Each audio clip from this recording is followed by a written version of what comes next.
اعوذ باللہ من الشیطان الرجیم۔ بسم اللہ الرحمن الرحیم۔ شروع اللہ کے نام سے جو بڑا مہربان نہایت رحم والا ہے۔ السلام علیکم ورحمۃ اللہ وبرکاتہ۔ پیارے ناظرین، اگر آپ ہمارے چینل پر فرسٹ ٹائم آئے ہیں یا ہمارا چینل سبسکرائب نہیں کیا ہوا تو ہم آپ سے تہہ دل سے ریکویسٹ کرتے ہیں کہ چینل کو سبسکرائب کر دیں تاکہ تمام ویڈیو کا نوٹیفیکیشن سب سے پہلے آپ تک پہنچ سکے۔ یہودیوں کے سوالات کا واقعہ۔ جو ہی حضرت بلال رضی اللہ تعالیٰ عنہ نے اذان گونجی اور حضرت عمر رضی اللہ تعالیٰ عنہ کے کانوں میں یہ الفاظ پڑھے، وہ جلدی سے چادر سنبھالتے ہوئے اٹھے اور تیز تیز مسجد نبوی کی طرف چلے پڑے۔ مسجد میں پہنچ کر انہیں حضرت عبداللہ بن زید کے خواب کے بارے میں معلوم ہوا تو انہوں نے عرض کیا، اے اللہ کے رسول، اس بات کی قسم جس نے آپ کو حق دیا، میں نے بھی بالکل یہی خواب دیکھا ہے۔ حضرت عمر رضی اللہ تعالیٰ عنہ کی زبانی خواب کی تصدیق سن کر آپ صلی اللہ علیہ وسلم نے ارشاد فرمایا، اللہ کا شکر ہے، اب پانچوں وقت کی نمازوں کے لیے حضرت بلال رضی اللہ تعالیٰ عنہ اذان دیتے۔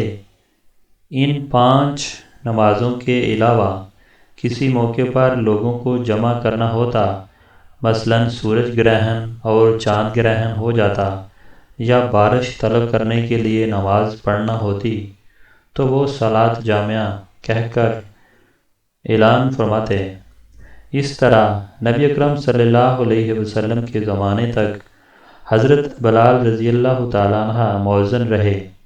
ان کی غیر موجودگی میں حضرت عبداللہ ابن مکتوم رضی اللہ تعالیٰ عنہ اذان دیتے تھے۔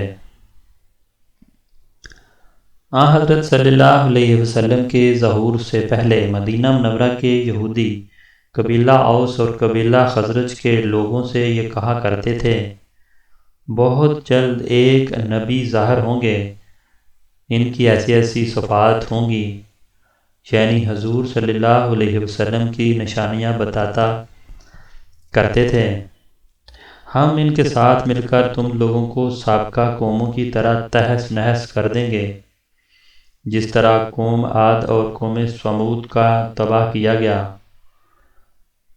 ہم بھی تم لوگوں کو اسی طرح تباہ کر دیں گے۔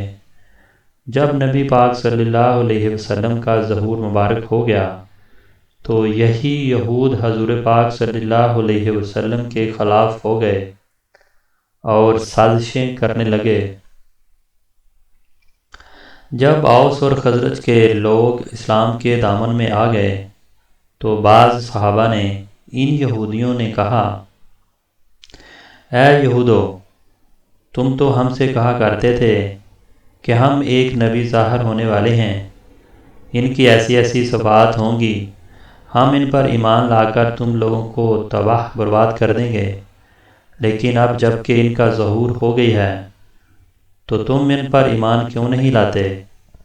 تم تو ہمیں نبی کریم صلی اللہ علیہ وسلم کا حلیہ تک بتایا کرتے تھے۔ صحابہ کرام رضوان اللہ علیہم اجمعین نے جب یہ بات کہی تو یہودیوں میں سلام بن مشکوم بھی تھا۔ یہ قبیلہ بنی نذیر کے بڑے آدمیوں میں سے تھا۔ اس نے ان کی یہ بات سن کر کہا، ان میں وہ نشانیاں نہیں ہیں جو ہم تم سے بیان کیا کرتے تھے۔ اس پر اللہ تعالیٰ نے سورہ بقرہ کی آیات نمبر 89 نازل فرمائیں۔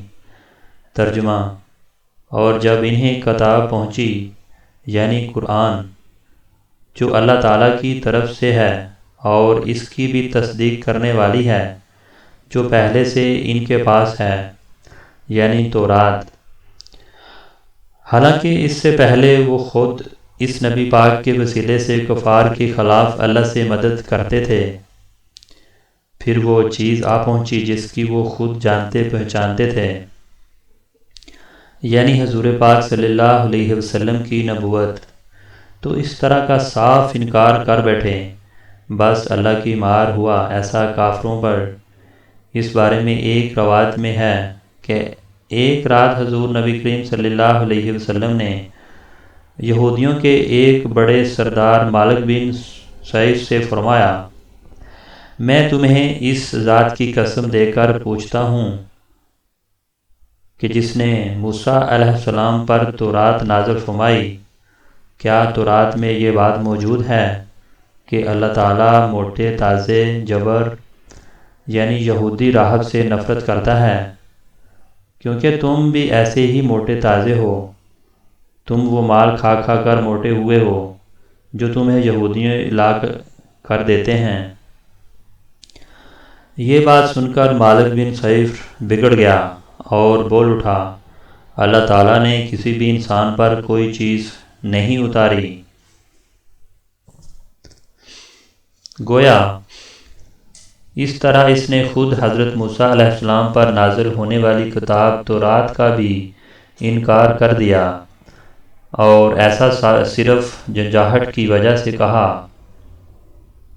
دوسرے یہودی اس پر بگڑے، انہوں نے اس سے کہا، یہ ہم نے تمہارے بارے میں کیا سنا ہے؟ جواب میں اس نے اس سے کہا، محمد نے مجھے غصہ دلایا تھا، بس میں نے غصے میں یہ بات کہہ دی۔ استغفر اللہ۔ یہودیوں نے اس بات کو معاف نہ کیا اور اسے سرداری سے ہٹا دیا۔ اس کی جگہ کعب بن اشرف کو اپنا سردار مقرر کر لیا۔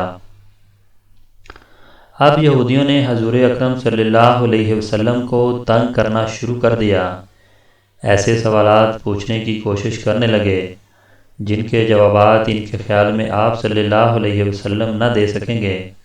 مثلا ایک روز انہوں نے پوچھا، عبداللہ فارانی، اے محمد صلی اللہ علیہ وسلم، آپ ہمیں بتائیں روح کیا چیز ہے؟ آپ صلی اللہ علیہ وسلم نے اس سوال کے بارے میں وحی کا انتظار فرمایا۔ جب وحی نازل ہوئی تو آپ صلی اللہ علیہ وسلم نے ارشاد فرمایا، روح میرے رب کے حکم سے بنی ہے، یعنی آپ صلی اللہ علیہ وسلم نے قرآن کریم کی یہ آیات پڑھیں۔ ترجمہ: اور یہ لوگ آپ سے روح کے متعلق پوچھتے ہیں، آپ فرما دیجئے کہ روح میرے رب کے حکم سے بنی ہے۔ سورۃ بنی اسرائیل آیات نمبر 85۔ پھر انہوں نے قیامت کے بارے میں پوچھا کہ کب آئے گی؟ آپ صلی اللہ علیہ وسلم نے جواب میں ارشاد فرمایا، اس کا علم میرے رب ہی کے پاس ہے، اس کے وقت کو اللہ کے سوا کوئی اور ظاہر نہیں کرے گا۔ سورۃ الاعراف۔ اسی طرح دو یہودی آپ صلی اللہ علیہ وسلم کے پاس آئے اور پوچھا، آپ بتائیے اللہ تعالیٰ نے موسیٰ علیہ السلام کی قوم کو کن باتوں کی تاکید فرمائی تھی؟ جواب میں آپ صلی اللہ علیہ وسلم نے ارشاد فرمایا، یہ کہ اللہ کے سوا کسی کو شریک نہ ٹھہراؤ، بدکاری نہ کرو، اور حق کے سوا یعنی شرعی قوانین کے سوا کسی ایسے شخص کی جان نہ لو جس کو اللہ تعالیٰ نے تم پر حرام کیا ہو، چوری مت کرو، سحر اور جادو ٹونا کر کے کسی کو نقصان نہ پہنچاؤ، کسی بادشاہ اور حاکم کے پاس کسی کی چغل خوری نہ کرو، سود کا مال نہ کھاؤ، گھروں میں بیٹھنے والے پاک دامن عورتوں پر بہتان نہ باندھو، اور اے یہودیو، تم پر خاص طور پر یہ بات لازم ہے کہ ہفتے کے دن کسی پر زیادتی نہ کرو، اس لیے کہ یہ یہودیوں کا متبرک دن ہے۔ یہ نوید آیات سن کر دونوں یہودی بولے، ہم گواہی دیتے ہیں کہ آپ صلی اللہ علیہ وسلم نبی ہیں۔ اس پر آپ صلی اللہ علیہ وسلم نے ارشاد فرمایا، تب پھر تم مسلمان کیوں نہیں ہو جاتے؟ انہوں نے جواب دیا، ہمیں ڈر ہے کہ اگر ہم مسلمان ہو گئے تو یہودی ہمیں قتل کر ڈالیں گے۔ دو یہودی عالم ملک شام میں رہتے تھے، انہیں ابھی نبی کریم صلی اللہ علیہ وسلم کے ظہور کی خبر نہیں ہوئی تھی۔ دونوں ایک مرتبہ مدینہ منورہ آئے۔ مدینہ منورہ کو دیکھ کر ایک دوسرے سے کہنے لگے، یہ شہر اس نبی کے شہر سے کتنا ملتا جلتا ہے جو آخری زمانے میں ظاہر ہونے والے ہیں۔ اس کے کچھ دیر کے بعد انہیں پتہ چلا کہ حضرت صلی اللہ علیہ وسلم کا ظہور ہو چکا ہے اور آپ صلی اللہ علیہ وسلم مکہ معظمہ سے ہجرت کر کے اس شہر مدینہ میں آ چکے ہیں۔ یہ خبر ملنے پر دونوں آپ صلی اللہ علیہ وسلم کی خدمت میں حاضر ہوئے اور انہوں نے کہا، ہم آپ صلی اللہ علیہ وسلم ایک سوال پوچھنا چاہتے ہیں، اگر آپ نے جواب دے دیا تو ہم آپ پر ایمان لے آئیں گے۔ سبحان اللہ۔